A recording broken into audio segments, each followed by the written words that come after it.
Milosť vám a pokoj od toho, ktorý bol, ktorý je a ktorý prísť má.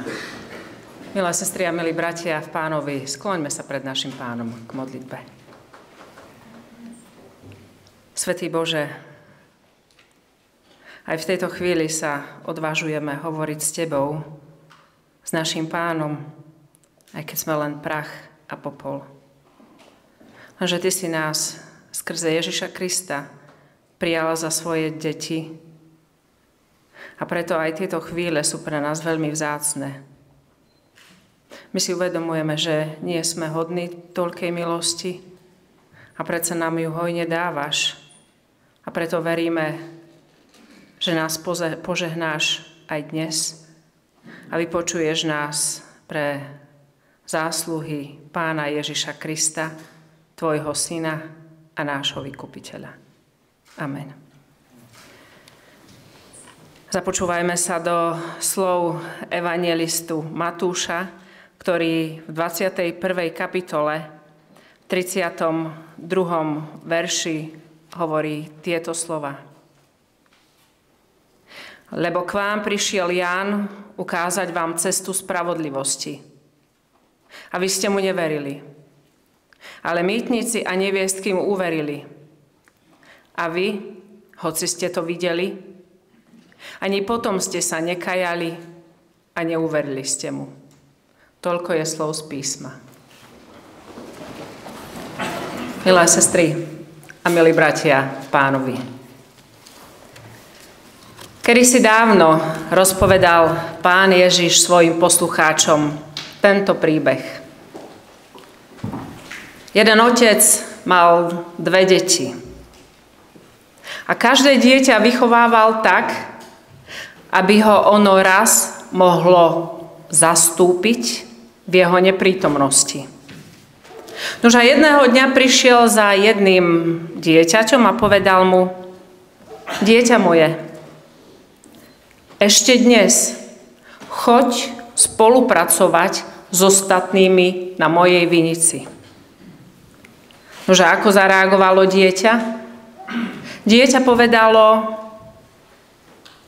nechce sa mi. No lenže potom rozmýšľalo, isté veci si prehodnotilo, oľutovalo a potom išlo pracovať a spolupracovať. Po nejakom čase prichádza otec za svojim druhým dieťaťom a znova mu hovorí tú istú prosbu. Dieťa moje, ešte dnes choď spolupracovať na mojej vinici s ostatnými. A ako zareagovalo toto druhé dieťa? Ono odpovedalo: idem, pane, ale nešlo. Otázkou je, ktoré z týchto 2 detí vlastne poslúchlo výzvu svojho otca. A rovnako ďalšou otázkou je, čo sa stalo medzi tým. Na čo si spomenulo to prvé dieťa? Na aký záväzok si spomenulo, že zrazu zmenilo názor? Bola to úcta k otcovi? Bol to sľub? My nevieme, čo to bolo. A potom otázkou je, čo sa pokazilo pri tom druhom dieťati, pretože ono nenazýva svojho otca otcom, ale pánom. Nože tá ďalšia otázka, ktorá vyplýva z Ježišovho príbehu, je, ktoré dieťa vlastne koná otcovú vôľu. Ako si všímate, je tu priveľa otázok. Pán Ježiš, keď hovoril príbehy svojim poslucháčom, nastavoval im zrkadlo a hovoril im, kde sa tu vidíte. A ono to isté robí Pán Ježiš aj dnes v tejto chvíli, pretože on chce vedieť, kde sme my, tu ako sme zídení, kde sa nachádzame v tom príbehu. Som tým dieťaťom, ktoré nechce, odmieta spolupracovať s ostatnými na vinici Pánovej? Alebo som tým dieťaťom, ktoré sľúbi, no odmietne poslúchnuť, pretože samozrejme má svoje dôvody. Kde si v tomto príbehu? Tak ako sa Pán Ježiš pred tými 2000 rokmi pýtal svojich poslucháčov, to isté sa pýta aj nás. Kým si vlastne pred Bohom? No lenže toto nekončí. Môžeme nad tým premýšľať, ale tu je aj dôležité pokračovanie. Pretože vlastne celý ten príbeh, celá tá diskusia, ktorá sa odohráva na stránkach Matúšovho evanjelia, vlastne vyvolali veľkňazi a zákonníci, ktorí prichádzajú za Pánom Ježišom, aby ho provokovali, aby ho podchytili slove. Pretože veľkňazi a zákonníci hovorili učene, hovorili múdro.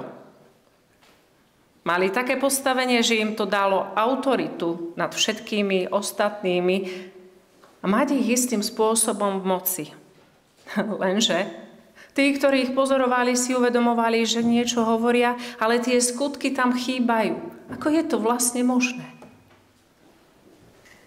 Nože, keď sa ich Pán Ježiš pýta, ktoré z tých dvoch detí vlastne koná otcovú voľu, oni odpovedali, no prvé dieťa, ktoré síce odmieta poslušnosť, ale neskôr oľutuje svoje rozhodnutie a koná, čo od neho otec žiada. To znamená, že plní otcovú vôľu. A ako na to reagoval Pán Ježiš? On im hovorí, mýtnici a neviestky vás predchádzajú do Božieho kráľovstva, lebo k vám prišiel Ján, aby vám ukázal cestu spravodlivosti, a vy ste mu neverili. Ale mýtnici a neviestky mu uverili a vy, hoci ste to videli, ani potom ste sa nekajali a neuverili ste mu. Milé sestry a milí bratia v Kristu, toto sú veľmi závažné slová z úst Pána Ježiša, pretože tak, ako sme tu zídení, my sme vlastne videní a vnímaní po Otcovom boku. My sme jeho deti. A je úplne jedno, či chodíme do reformovaného kostola, do evangelického kostola, do katolického kostola, či chodíme do cirkvi. No je to jedno. Ľudia o nás vedia, že sme veriaci. My vieme, kto je Boh. My si o ňom čítame. Že otázkou je, prečo nás ten Boh nechváli? A prečo odkazuje na Jána Krstiteľa? Čo vlastne ten Ján Krstiteľ učil? Ján Krstiteľ celý čas povolával k zmene, k metanoi, k zmene myslenia, k zmene postojov, k zmene vnútorného postavenia a k konaniu spravodlivosti. Lenže ono sa zdá, že tak ako Jánovi Krstiteľovi neveríme ani my Jánom, ktorí volajú k metanoi. Prečo? Pretože máme vlastnú pravdu. A tá otcová pravda je pre nás nepodstatná, pretože sa troška rozchádza s tým, čo si my myslíme. Lenže zvláštne je, a to vyplýva aj z tohto biblického textu, že sa okolo nás veci dejú, ktoré popierajú našu logiku. A úprimne, tie veci nás zahambujú. Pretože my sme predbiehaní spodinou spoločnosti. Mýtnici a neviestky nás predbiehajú. A ja si dovolím ešte surovejší preklad. Podvodníci a prostitútky nás, otcové deti, predbiehajú do kráľovstva Božieho. A prečo sa to deje? Prečo sa to deje? Pretože oni uverili. Práve oni, ktorí sú na dne spoločnosti, si uvedomujú, že došli na dno. A v sebe už nemajú silu, aby sa dostali nahor. A tu niekto príde a povie im, zmeň vnútorný postoj o sebe samom, o Bohu a ja ťa vytiahnem. Tí podvodníci a prostitútky potrebujú niekoho, kto by im pomohol. A oni v tej svojej ľudskej biede chápu Božiu spravodlivosť. A znova, kde sme v tomto príbehu my? Nakoľko sme schopní dotknúť sa rán tých, ktorí sú na najspodnejšej hladine spoločnosti? Čo z toho vyplýva pre nás, bratia a sestry v Pánovi? Pán Boh hľadí na to, čo máme vo svojom srdci. Na vinici Pánovej nie je dôležité, kto čo hovorí a ako krásne hovorí, ale je dôležité, kto ako pracuje. Preto sa dnes ozýva tá Ježišova otázka, ktorá zaznela kedysi dávno. Kde si v tomto príbehu ty? Ktorým dieťaťom si v tejto chvíli ty?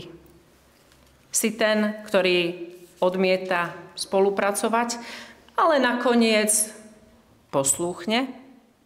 Alebo si ten, ktorý sľubuje, veľa hovorí, ale skutky chýbajú?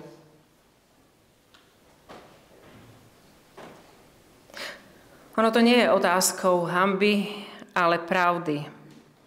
Pretože pravda nás neodsudzuje. Ale pravda nás pozýva. Tá pravda, ktorú si aj dnes my môžeme zodpovedať, kým sme my pred Bohom, tá pravda oslobodí. A ona pozýva k premene, k činom a k Bohu. A my si potrebujeme zasa znova uvedomiť, že kráľovstvo Božie, ono nie je pre dokonalých. Kráľovstvo Božie je pre tých, ktorí ľutujú svoje slová, ktorí ľutujú svoje viny a ktorí sa chcú vrátiť naspäť. Kráľovstvo Boží je pre tých, ktorí túžia po spravodlivosti. A tak, milé sestry a bratia v Pánovi, nech tento príbeh o dvoch deťoch z Ježišovho podobenstva nie je iba zrkadlom, ale nech je aj výzvou. Výzvou o tom, že my nie sme tu preto, aby sme boli deťmi slov, ale sme tu preto, aby sme boli deťmi skutkov. Aby sme nehovorili, Páne, Páne, a potom nič pre ňo neurobili, ale aby sme išli a spolupracovali s ostatnými na vinici Pánovej. Aj keď budeme váhaví, aj keď budeme troška premýšľať, aj keď budeme špekulovať, to rozhodnutie, že chceme spolupracovať, je veľmi dôležité. Pretože Otec nebeský na nás čaká, nie s výčitkou, ale s otvorenou náručou, s nádejou. On nás čaká, lebo nás veľmi potrebuje. A tam, kde sa rodí pravá poslušnosť pred Pánom Bohom, tá sa rodí z lásky a nie z povinnosti. Tam sa premieňa to naše vnútro a tam sa začína kráľovstvo Božie. A ja vám všetkým prajem, a rovnako to prajem aj sebe, aby sme už tu a teraz vnímali prelamujúce sa kráľovstvo Božie v našich životoch a medzi nami navzájom. Nech nám v tom všetkým pomáha trojjediný Boh. Amen.